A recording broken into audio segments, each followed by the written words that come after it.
Heyo everybody, Haku here with part 4, not part 3, part 4 for my read-through for Magical Girl Raising Project, or Mahou Shoujo Ikusei Keikaku, ACES Chapter 5, the final chapter that's super duper long, so it's taken a ton of parts to get through. The first 3 parts have all been amazing though. I've really liked this arc. I think here's the thing, I say, oh, ACES is one of my favorite arcs, but then the other arcs have been so good too. I'm like, oh my gosh, Joker's was amazing. Unmarked is like, so, it's not even that old per se, but it makes me want to say classic, because it's like when we really first started getting introduced to stuff, and Restart is just the best thing I've ever read. But I've loved ACES, and Chapter 5 is really... ACES, the first 4 chapters have been really good, and I really like them. But we started off with part 1 with just this deep character-driven stuff that was really good. Part 2 was one of the best fights I've ever read in anything, light novel or otherwise.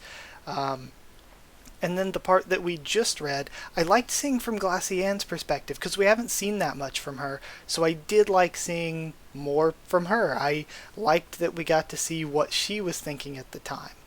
Because Glassy Ann, again, as a character, we haven't learned too much about, aside from a little of their backstory at the very beginning when their group was first introduced. And other than that, we saw a little bit of the beginning of Snow White fighting Dark Cutie, which is really epic and cool, just because they're such big, important characters. We haven't even been with Dark Cutie for that long, but the thing is that she is a character that is very, very important in the canon sense. She is a famous magical girl that's been in an anime. And then Snow White, of course, is the magical girl hunter and basically our main character and all that. So we had a lot of cool stuff. And we had some stuff with Flea and Bluebell and Deluge that was really good too, because I like seeing all those characters and how they can play together. Plus, there's some mystery involved with what's going on with Shadowgale. And I'm kind of sad that we haven't got to see more of Shadowgale and Armor Arlie, just because from the outset I like Armor Arlie's design, and her little gimmicks that they had when we did see them with the comedy moments were pretty nice. And Shadowgale is just, if you've been following the channel for a while, ever since Restart, I guess, Shadowgale's been my favorite character in the series. So yeah, either way, for this video, we're starting off on page 44 toward the end of 44, beginning of 45, with Dark Cutie, where we ended off last time. Now, I always look to see where the page breaks are, so I'll know where to end. There's one on page 58, I think it is, where this Dark Cutie segment, which is huge, ends, and we go to, I think, Sachiko then Uluru, or Uluru then Sachiko, like back to back. So I'm gonna end just at like 58 or whatever when we finish this Dark Cutie section, just because I don't want to start something with another group of characters who are together, because I know Sachiko and Uluru are together. I just want to keep this contained to whatever's going on right now with Dark Cutie. And I'm assuming this is going to be her fight with Snow White continued, and if it is, I think it's really good and cool that we're seeing it from Dark Cutie's perspective, because we already know Snow White as our main character, so it's good to see this from a different perspective. That, and we haven't really seen from Snow White's perspective very much whatsoever since Restart. Which again is another thing that I think is cool, that we're not seeing it from her perspective, but rather from somebody who is watching her perspective, with Fall usually. But yeah, either way, I'm going to read this section for this week, and last week I was like, hopefully you won't have that long to wait until the next video. Well, I'm going to say the same this week. Hopefully you won't have that long to wait, because this week turned into a mess, and so I'm not doing this video until Saturday. But hopefully Tuesday is when the next one will be up, so hopefully from here to Tuesday you shouldn't have too long to wait. But either way, I know a lot of people in the comments have been saying they're excited for me to get to Dark Cutie fighting Snow White more. So yeah, since people are excited for that and I'm excited for it, let's go ahead and get started. We are at the end of page 44 with Dark Cutie just finishing a section about Glassy Ann, for those of you that follow along. Alright. If Dark Cutie was following her orders, she would have followed Premium Sachiko and skipped over Snow White completely. However, she didn't. Instead, she followed Snow White on top of the roof. Snow White seemed to want to distract her, an invitation to fight. Dark Cutie could sense that, yet, despite knowing that, she was attracted. The White Magical Girl. Her name was suited for Snow White. A clean and beautiful name for a clean and beautiful-looking magical girl. A name fitting for a main character. However, her nickname betrays her given name. She was given the nickname of the Magical Girl Hunter. Magical Girl Hunter. Sounds like a nickname for a villain, rather than a hero. And another thing, this is my first video I'm recording today, so I am really very much hoping nothing messes up here, because it'd be devastating to lose my reaction to this. However, the name wasn't wrong. Indeed, Dark Cutie's heard of the Magical Girl Hunter's exploits. She goes around the world in search of rogue magical girls, hunting them down and defeating them. She defeats villains, and is efficient in doing so. This makes her a hero. She belongs to the Examination Division. Some other magical girls in the Land of Magic even say that she's the ace of the Examination Division. She has many flowers scattered around her outfit. It was beautiful and pure, the blooming white flowers matching her name. Okay, so I was guessing that there was going to be, like at the beginning of this arc, I was thinking, okay, is this called ACES because it's going to be about a group of magical girls called the ACES? Because I had sworn we had heard some term or something similar to that last arc. But I guess I'm incorrect in whatever I was reading. Maybe I need to go back and reread. I've got the physical copies of the books now, like the official translation physical copies and everything of the ones that are out. So I really do need to go back and reread those. I just haven't had time to get to it. But either way, gosh, I lost my train of thought here. But it seems I was wrong about that. Maybe this is called ACES as the arc because it's the ace of sort of this group fighting against the ace of this group, and we have sort of some of the top magical girls from these different divisions and stuff going on. Maybe that's why. Or maybe the aces from the Shufflin that were captured will come into play, because I'm pretty sure that there are some high-ranking Shufflin that Snow White still has captured. And we know that even the smallest details for Magical Girl Raising Project can come back into play. But either way, let me continue. Sorry about all that. She has many flowers scattered around her outfit. It was beautiful and pure, the blooming white flowers matching her name. Her outfit was that of a middle schooler. The armband she wore was that of a chairman. In fact, it looked like she was the head of the the student council. Again, fitting for a hero. Punishing evil, a fine choice for her way of life. When Dark Cutie reached the rooftop, she took a moment to look at Snow White. She had her halberd out, pointed downward. She was breathing heavily. Blood was all over her, and she was lightly wobbling from exhaustion. Another thing, I'm sorry I keep cutting in so much, but a bunch of you always say you like the discussions. Halberds have always been my favorite weapons, so it's great that Snow White uses a halberd. And I also just generally like it because Ruler was important to the first arc, so to have her continue on with a weapon that was important for the first arc. And it's some pretty good continuity with Snow White's growth, that through these different arcs, she's picking up different things, like she picked up Ruler, then she got Fall, and then she developed even further by being a part of Joker's, which was such a good arc. And she was one of the best parts of a great arc. But either way, continuing onward. Even so, she was willing to stand her ground, to fight for the safety of Sachiko. What is her expression? It's not that of anger, it's not that of joy, it's not that of sadness either. In fact, it looks very calm. It seems like she's at peace with what's going on. Quiet, accepting, mentally prepared. That doesn't seem right. A main character shouldn't be like that. A main character's the most emotional of all the characters in a show. Shouldn't she be angry that there's a villain standing in front of her? Shouldn't she be happy that she'll be able to fight evil? Shouldn't she be sad that she's forced to fight another magical girl? She shouldn't hide her emotions behind a mask like that. It's not befitting of her. It's not befitting of a main character. This is what Dark Cutie thought. A villain behaves like a villain. A villain fights like a villain. A hero should do the same. Pressed for time, no time to worry about the small things, the fight begins. With her right hand she made a hound dog. With her left hand she made a fox. She ordered the shadows to attack Snow White. It didn't matter if Snow White read her mind. She only gave vague commands to the shadow beasts. Snow White pays attention to detail. The vaguer your plan is, the less you'll understand. Really smart. And I like this. I like the whole idea that that Dark Cutie said of fighting like a villain. Snow White kicked the fox away and sliced the hound dog with her halberd, fighting with her shadow. She's learned as well.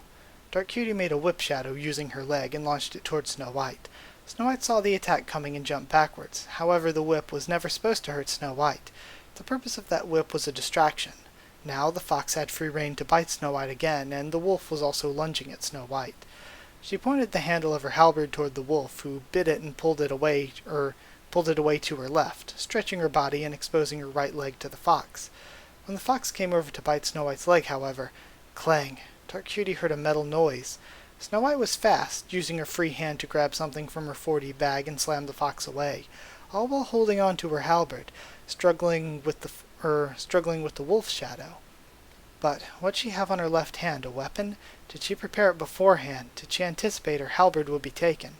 Dark Cutie couldn't remember Snow White ever brandishing such a weapon in the amusement park, nor did she read anything about the magical girl hunter having any weapon other than her halberd. So what kind of weapon did she have? Dark Cutie saw the weapon that slammed the fox beast away. That weapon was a fire extinguisher. Wait, what? It returns! Snow White placed the fire extinguisher on the ground, jumped on top of it, and pushed her body to the sky, lifting the halberd with her. I also love one thing about Ruler the halberd too, is that it's not some special thing like Pukin's sword that has a special ability. It's just a really powerful Land of Magic created weapon. I like that because I personally, again, don't like the idea of item type magical girls magic continuing after their death, or even just the idea of magic continuing after their death. It's like there's two schools of thought where, say, like, if you compare this to Hunter x Hunter, after a person's death, their Nen powers can carry on. Whereas in One Piece, after someone dies, their Devil Fruit powers go away. So, it's one of those things where it's like, should this be one way or the other? In my personal opinion, like, it is more of the Hunter x Hunter way, where somebody's magic carries on even after they're dead. But to be honest, I kind of prefer the One Piece way of things, where if you die, your magic is gone. So I would like something like that here, where it's basically like, if you can't deal with somebody's magic, the way to handle it is to kill the person to sort of cancel it out. But, either way, Snow White placed the fire extinguisher on the ground, jumped on top of it, and pushed her body to the sky, lifting the halberd with her. And we're now moving on to page 48. The wolf's shadow followed it, naturally, still biting on the halberd. In the sky, Snow White was twirling around sideways, moving her halberd in motion with her. The motion of the halberd caused the wolf to lose its grip, and soon the halberd sliced off the shadow wolf's head as it melted.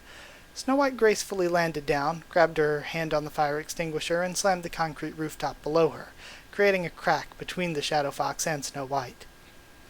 The stunned Shadow Fox was then stabbed by Snow White's halberd. Dark Cutie saw her chance. She launched the whip towards Snow White, but Snow White released the fire extinguisher and instinctively grabbed hold of the Shadow Whip. She pulled on it. Dark Cutie was clever enough not to get pulled in, instead releasing the whip. Unfortunately, that means she was disarmed.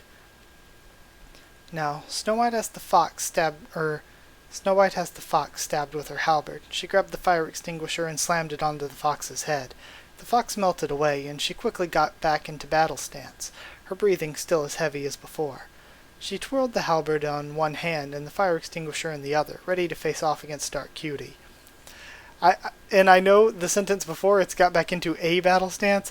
Just messing up something as small as that was like setting off some sort of OCD inside of me. Amazing. That was completely amazing, but can you handle this, Snow White?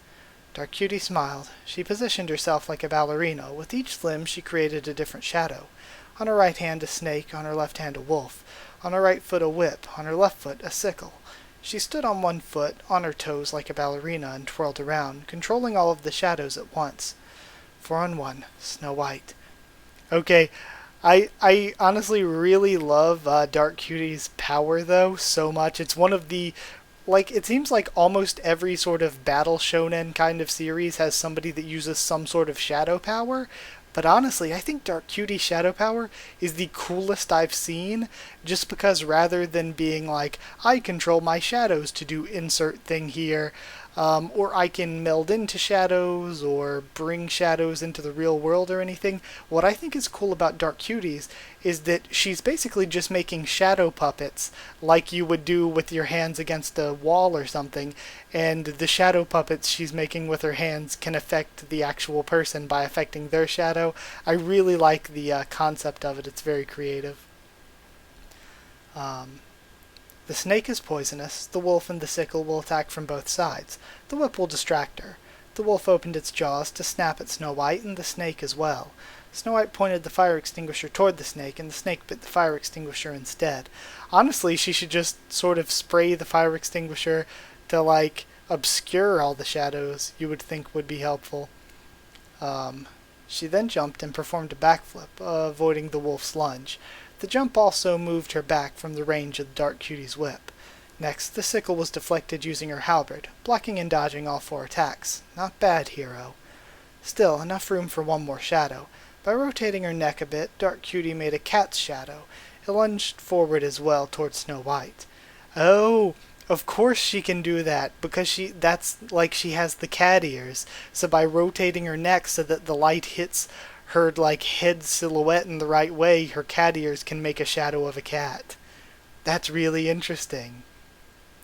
Snow White expertly dodged all of them, moving gracefully. Concrete and debris were flying everywhere in the rooftops. The protective fences were destroyed.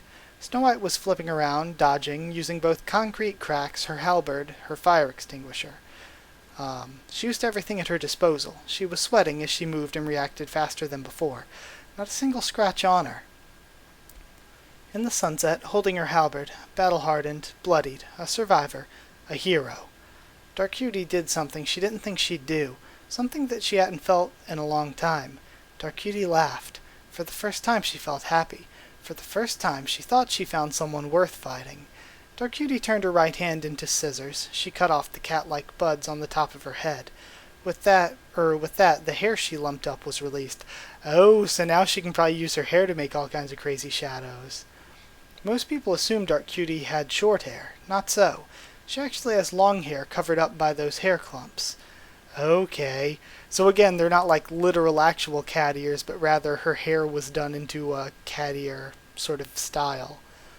She used the scissor shadow to cut off parts of her hair. She then used the hair strands to create even more shadow beasts to attack Snow White. Snow White was now going up against more shadows than she could handle. She was dodging, jumping, and rolling around. She wasn't fighting back. It was too much for her as well. No matter how much she can read, there were too many enemies. Sometimes she'd receive damage or scratches to her body. Sometimes she'd misstep. Her breathing was so rough that she's almost tiring herself out. But she avoided any fatal blows. She was focused on surviving first and foremost. She'd take damage, but she'd shrug it off. She'd get bitten, but she'd just grit her teeth and continue fighting. Now we're moving on to page 51. Snow White was trying to buy time for Premium Sachiko to escape, even at the cost of her own strength and health. Dark Cutie stomped on the roof and grabbed the concrete piece of rubble. Using her hair, she also attached it to a long string. She created a shadow of a hammer. She charged at Snow White, and Snow White darted backwards, jumping toward the fence at the edge of the building. What's her plan? Dark Cutie created a rope with her shadows and swung at the fence, jumping at high speed and lunging toward her. Snow White jumped off above Dark Cutie and rolled forward. When Dark Cutie realized she missed Snow White, she turned around, lunging again. But Snow White's hands were already on the nozzle of the fire extinguisher. Dark Cutie's momentum was too fast. Snow White had her halberd in her right hand, and in her left was the fire extinguisher. With determined eyes, she clicked the fire extinguisher, and a huge white foam shot from the extinguisher. Dark Cutie covered her eyes, but the white foam covered her body. Snow White spread the foam everywhere throughout the rooftop. Dark Cutie felt a hit with Snow White's halberd connecting to her head. The shaft of the halberd was used to knock Dark Cutie away. Her head rang, but she was otherwise fine.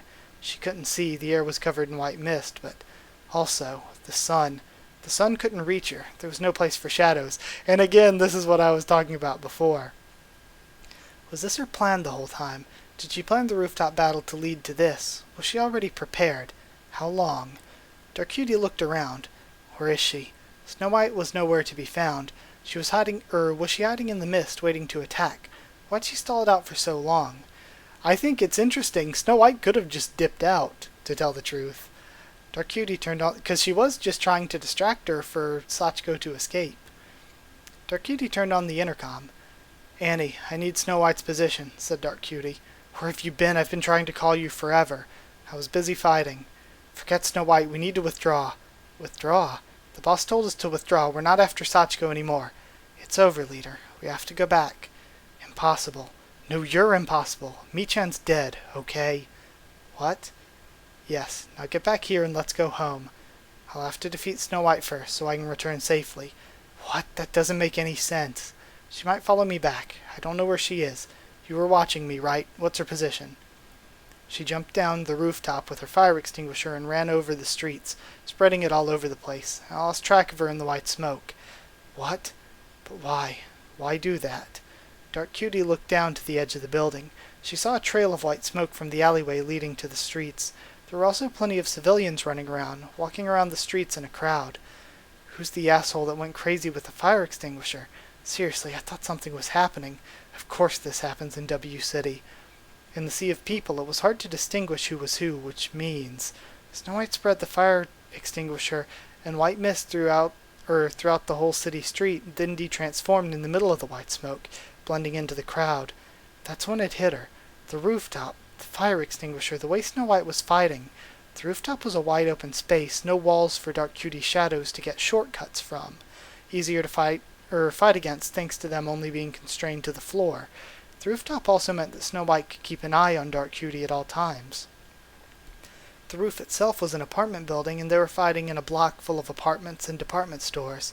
Snow White already had the fire extinguisher in mind, and a wide open space, the mist will spread farther to block out the sunlight. Speaking of sunlight, Snow White must have chosen to leave at this time zone because it's closer to sunset. In time, Dark Cutie would have lost the light of the sun. She even took that into consideration in her strategy. She wasn't fighting back because she wanted to buy time. Time for Sachiko to leave. She already had an exit strategy in mind as well. She had two. Either she uses the fire extinguisher, or she waits for the sun to set. She wasn't fighting blindly, but she also wasn't fighting fairly. She was using every single advantage that she had. She lured Dark Cutie into the one place where she knew she'd be safe no matter what happened.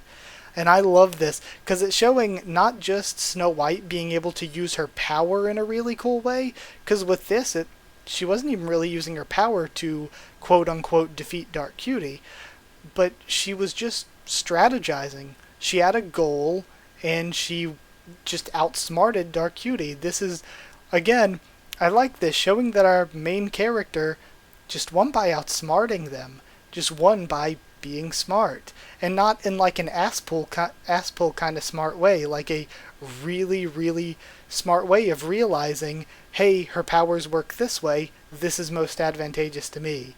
It's really, really good. I'm going to have to talk a bit about this one once we're done reading through it. The moment Dark Cutie accepted the invitation to fight on that rooftop, she had no chance of defeating Snow White. I see. So this is why they call you the Magical Girl Hunter. Dark Cutie smiled to herself. Normally a hero fights fairly, right? So is Snow White not a hero for using tricks and surprises like that?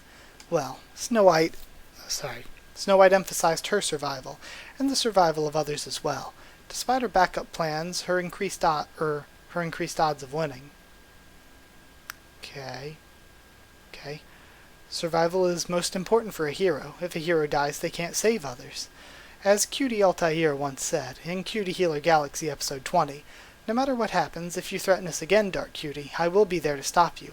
I'll always be alive as long as you live. Yes, survival was important, if only for the greater good.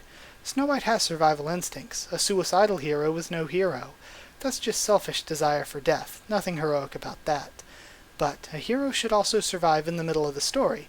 A hero that dies in the middle of the story is just a side character. Man, that's a really good line. How can she follow Snow White? What should I do? Annie, if I attack the civilians here, you think Snow White will respond? Asked Dark Cutie. Leader, are you really thinking about doing that? That's what villains do, right? The bad things so that the heroes defeat them. It's times like this I wish Michan were here to sort you out. Could you at least give it a rest for a bit? For me-chan, at least, said Glacian. Perhaps. Dark Cutie turned off the intercom and jumped down from the rooftops. The sun is already set. If Snow White didn't escape then, she'd do it now. Would Dark Cutie find her hero? A villain's only a villain if justice came down to defeat them. A true villain has no hero to face, and that hero's role was always to defeat the villain. At some point Dark Cutie will be defeated, in a glorious battle, where her hero will win the day. Snow White. Will that be the hero figure she's looking for? Without a hero figure, Dark Cutie's role as a villain would be meaningless. Justice has to win in the end, and Dark Cutie has been cast in the role of the villain. Without justice prevailing, what's the point of it all? She walked the darkened streets alone that night. Dark Cutie placed her hands together. A shadow bat was created on the wall, illuminated by the street lamp. Man, I love this, how Dark Cutie just sees herself as the villain that needs to be defeated. A mosquito was flying by. Dark Cutie's shadow bat ate the mosquito. A short life, but that mosquito's life was leading up to being killed by the shadow bat. A villain is stronger than that. A hero should always be stronger than the villain. Mi-chan is dead. She was strong too. Was Mi-chan a suitable villain? She was smart, and certainly she can be very stubborn. Those qualities fit better for both villains and heroes. She does dirty work, so she can't exactly be called a hero, though the way she carries herself is that of a hero, so she can't be called a villain either. She does care for her team. She's not inherently evil, but she doesn't do good either. People are hard to place in roles. Whether or not she was a hero or a villain, despite dying now, Mi-chan was definitely worthy of the role of main character. Dark Cutie ripped apart her shadow bat. Dark Cutie turned on her magical phone. She accessed the Human Resources Division files. She wasn't high enough to access the restricted files, but she can always access the Magical Girl files that were available for those of her rank. After all, she still worked in HR. Snow White. She was a survivor in a selection test gone wrong. The administrator's name was the forest musician, Clamberry. She was trained underneath pithy Frederica, who had escaped prison after being arrested by Snow White herself. Frederica herself is now wanted. She had single-handedly arrested a mouse school graduate, Flame Flamey. So that's where the extinguisher came from. She had also arrested a known rogue magical girl, Keek, and, well, she didn't really arrest Keek. Keek kind of sent herself into this sort of pit of despair within the cyber world. But she had also arrested a known rogue magical girl, Keek, and freed the magical girls trapped in her cyber world. She had also contributed to the arrest of the magical girl known as Grimheart, Sheta Askvalmer, one of the three sages. There were only 3 recorded survivors of that incident: Snow White, Deluge, and another girl named Marika Fukuroi. Dark Cutie smiled. If Mi-chan or Glacian were here, they would say, "What, you're smiling? You feeling all right there, leader?"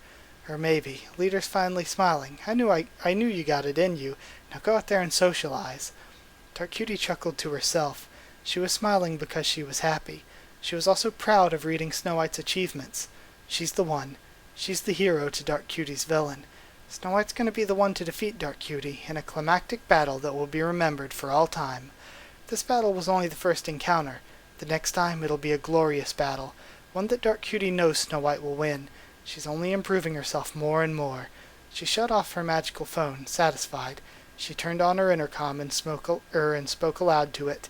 "Annie? Leader, thank goodness, I was just about to... I'll see you back at base. I'm withdrawing." "Eh? Huh? Oh, yes, I was about to say that, leader, of course." I love this.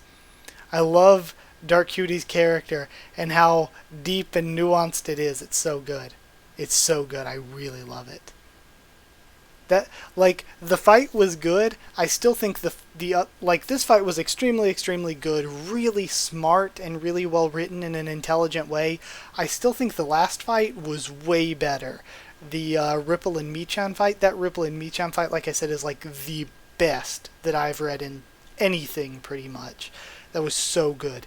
This was just another really great MGRP fight. Like I've said in the past, I think I even tweeted it last week, Magical Girl Racing Project, I'd argue, has some of the best fights in anything. Like, some of the fights are just so good. So yeah, that's sort of where I am with that. And I love Dark Cutie's character a lot. I don't feel like she's really a villain. She feels kind of tragic almost, really. The way she's just devoting herself to being, I want to play the role of a villain and be defeated by a hero in a grand battle. And she's basically just plotting out her own death. So, I don't know. She has a really cool and interesting character that I'm excited to see more of in the future. Because we do know that she'll be involved more in the future, of course. But yeah, I guess that's where we're ending for this week. Next week we'll read some more. How many parts do I think I'll have left to read for this? I don't know, maybe at least 3 more. At least 2 or 3 more parts to read through all this. This is 101 pages is super long, so I guess I'm gonna just make this a 7-parter. But I'm excited to read the last 3 parts of this, because there's always some like epilogue-y kind of stuff that's like really good at the end of each arc. But I'm excited to see the way the rest of this arc goes. I may have been spoiled on something a long time ago. I'll get back to that in a second. I'm really excited to see the way that the rest of this arc goes. I'm excited after this. I get to read episodes again, and I actually, the first time we went through episodes, things were kind of like with the channel, but it was really fun to read them, and now we have so many other characters that A, I love, or B, we haven't really got that much for and I want to learn more about, so I am so excited to get some more side stories personally. So yeah, I'm super excited for that. Then after that we got Queens and or Peaceful Days. I'm not sure which of those 2 I'll do first, but Peaceful Days I'm excited because it's more side stories with the original girls, and Queens I'm super excited because it's like sort of another big arc, and it's kind of like, I mean, I don't know ahead of time, but sorry, at least from what I'm assuming, we kind of had Unmarked, and then we had Restart, and then we had Limited, which Limited was totally its own thing.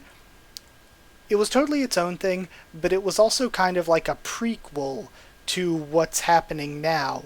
And for what's happening now, it's kind of like Joker's. It's sort of like a trilogy that these 3 sort of fit together. It's like Joker's was the first part. This is the middle part where we're getting a lot of action and some more characters introduced, developing Snow White even further, bringing Ripple back in. And it feels like Queens is going to be the big climax to this sort of saga. It's like a saga above an arc. So Queen, super excited for. Then after that, we have some more volumes that are out already that I'll be able to get to. So yeah, see, here's the thing that's like so screwy with it though. It's like, I want to really take my time, because when I catch up, it's like, then what am I going to be able to do? I'm not going to be able to make these read-throughs every week anymore once I catch up. So I want to take my time with it, but then I'm like, gosh, there's so much I want to read. Am I really like holding back reading slowly so it's going to take like another year or something to get through it? But either way, I guess this pace is good.